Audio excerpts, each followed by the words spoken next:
The corner office of Morris Technologies had floor-to-ceiling windows overlooking downtown, expensive artwork on the walls, and today my Uncle Marcus's condescending smirk as he watched me empty his trash bin. "Sophia's here to tidy up before the investors arrive," he announced to his son, my cousin David, who barely glanced up from his phone. "We can't have the place looking shabby for Summit Capital, can we?" I kept my face neutral as I collected the coffee cups and straightened the magazines on his desk. If only they knew that Summit Capital was actually MY Company, and I was here for more than just their garbage. Let me explain. I'm Sophia Reyes, and to my family, I'm nothing more than the night cleaning staff at their precious tech company. But there's so much more to the story. 10 years ago, when my father passed away, my Uncle Marcus swooped in and took control of the family business. He convinced my mother that she couldn't possibly handle running a technology company as a widow with a teenage daughter. He offered to help manage things until I was old enough to take over. That help turned into a hostile takeover. Within months, he had restructured the company, diluted our shares, and pushed us out completely. My mother was devastated. The company my father had built from nothing was suddenly in the hands of a man who had always been jealous of his younger brother's success. "It's better this way," my uncle told us, writing a pathetically small buyout check. "Women aren't cut out for the tech world anyway." I was 16 then, watching my mother cry as she signed away our legacy. But I made a promise to myself that day: I would prove him wrong. I worked through high school and college, cleaning offices at night while studying business and computer science during the day. My uncle, in his arrogance, had actually given me the perfect cover. As a cleaner, I was invisible. No one paid attention to me. No one wondered why I was there after hours or what I might be seeing or hearing. When I graduated with my MBA at 24, I used my savings and my knowledge of the tech industry to start an investment firm. I named it Summit Capital, after the street where my father started his first company. Through careful planning and strategic investments, I grew it into one of the most successful venture capital firms in the city. Not that my family knew any of this. To them, I was still just Sophia the cleaner, the failure, the cautionary tale they whispered about at family gatherings. "Look at Sophia," they'd say. "This is what happens when you don't have a man to guide you in business." I let them talk. Let them believe what they wanted. Because I knew something they didn't. Morris Technologies was in trouble. Big trouble. My uncle's mismanagement had run the company into the ground. Their technology was outdated, their market share was shrinking, and they were desperately seeking investors to stay afloat. That's why they'd reached out to Summit Capital, not knowing they were actually reaching out to me. For 6 months, I'd been gathering intelligence during my cleaning shifts. I saw the fake numbers they prepared for investors. I found the documents showing millions in hidden debt. I watched my uncle and cousin take expensive vacations while laying off dedicated employees. And now here I was, emptying their trash one last time before the big investment meeting. "Sophia," my uncle called out as I headed for the door. "Make sure you really scrub the conference room. We have important people coming." I nodded meekly. "Yes, Uncle Marcus." "And Sophia?" He didn't even look up from his desk. "We're something less noticeable during the meeting. We don't want the investors to see the help." I closed the door quietly behind me, smiling to myself. In my locker downstairs was a Saint Laurent suit and Louboutin heels that cost more than my uncle's monthly salary. In my briefcase was paperwork showing exactly how much trouble Morris Technologies was in, and how easily Summit Capital could take control. My phone buzzed, a text from my assistant. "Car's ready whenever you are, Ms. Reyes. Summit Capital's board is assembled for the meeting." Another message followed. "Your mother's private jet just landed. She's excited to see the look on Marcus's face." Yes, my mother knew everything. Had known for years. We'd been planning this together, waiting for the perfect moment. She had learned to play the grieving widow, making the family believe she was broken and helpless. In reality, she was a silent partner in Summit Capital, enjoying every minute of our long game. I looked at my reflection in the office window, still wearing my cleaner's uniform. In 2 hours, I would return in my true identity, Sophia Reyes, CEO of Summit Capital, here to decide the fate of Morris Technologies. My uncle's words from 10 years ago echoed in my head. Women aren't cut out for the tech world. I straightened a picture on his wall, one showing him at the company's peak, grinning like he'd built it himself instead of stealing it from his brother's family. "We'll see about that, Uncle Marcus," I whispered. "We'll see about that." 2 hours later, I stood in the lobby bathroom of Morris Technologies, transformation complete. The cleaner's uniform was tucked away in my designer bag, replaced by a perfectly tailored black Saint Laurent suit.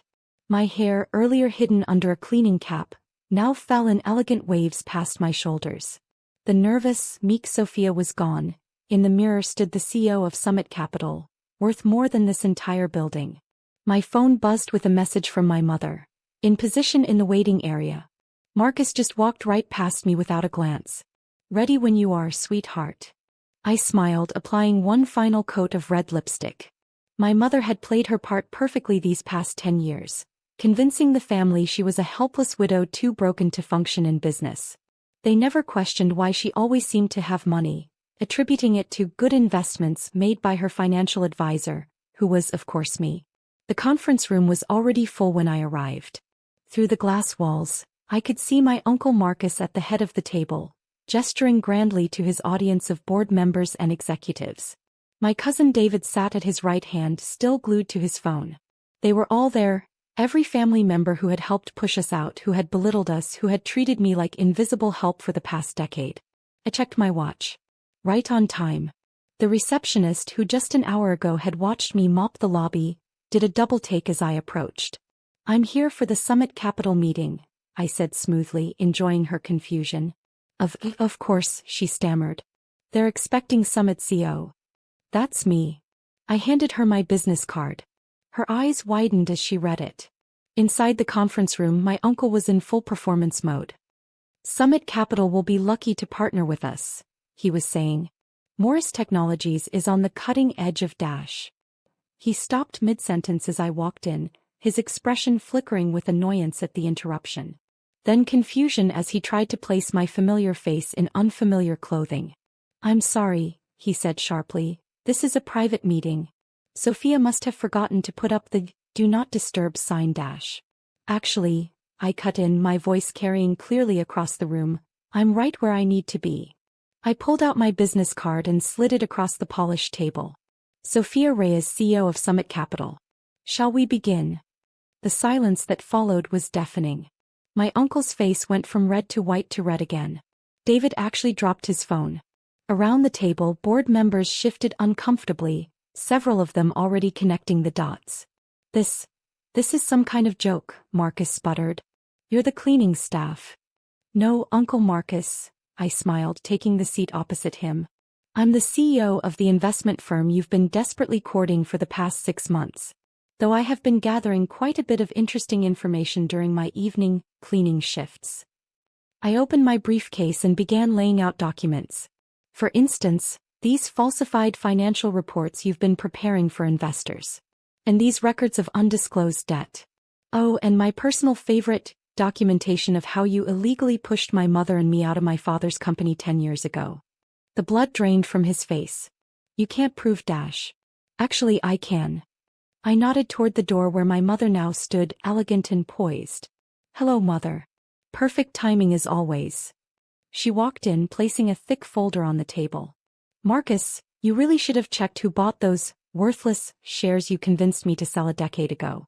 Summit Capital has been a majority shareholder for quite some time now." David jumped to his feet. "This is ridiculous. She's nobody. She cleans offices." "Correction," I said calmly. "I own the cleaning company that contracted with Morris Technologies. Just like I own the venture capital firm you're begging for money.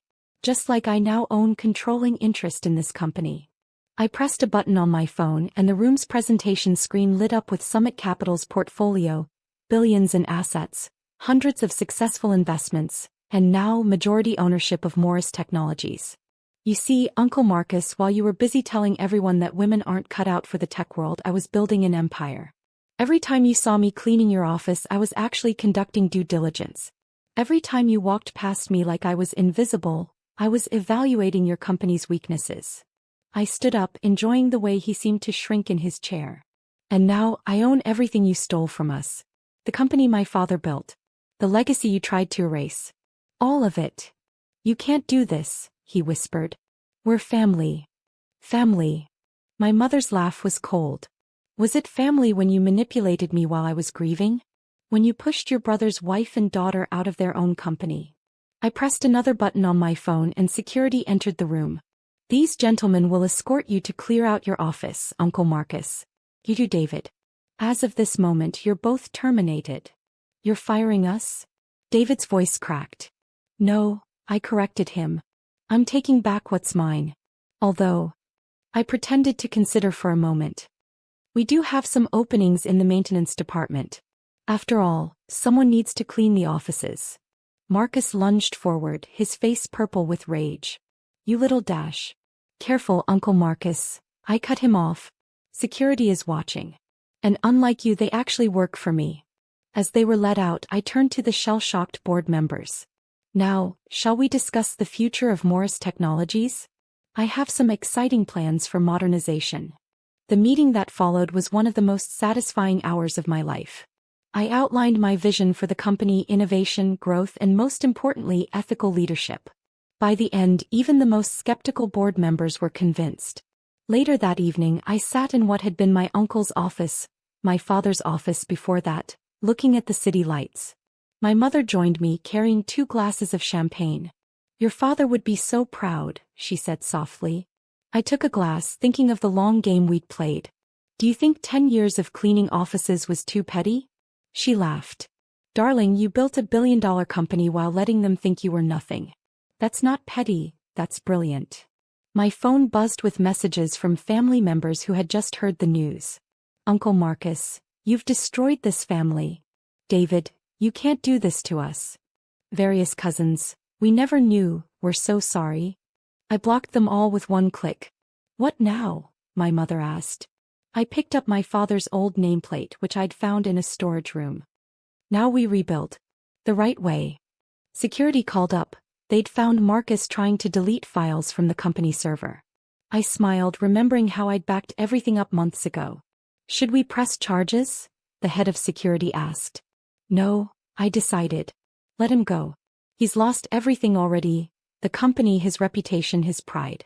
And tomorrow, when the press releases go out announcing Summit Capital's acquisition of Morris Technologies and my return as CEO, he'll lose the last thing he has left, the illusion that he ever had any real power. I looked at my reflection in the window, remembering all the nights I'd spent cleaning these same windows, watching, waiting, planning. You know what the best part is, Mother? He spent 10 years looking right through me, never realizing that the person he thought was nothing was actually becoming everything. Sometimes the best revenge isn't just taking back what's yours, it's letting your enemies watch as you succeed beyond their wildest dreams. Sometimes it's about proving that the person they underestimated, the one they pushed aside and looked down on, was actually the architect of their downfall. And sometimes the sweetest victory comes not from cleaning offices, but from owning the entire building they're in. I raised my glass to the city skyline, to 10 years of patience, to the perfect revenge that wasn't just about getting even, it was about getting everything. To cleaning up the family business, I toasted. Permanently.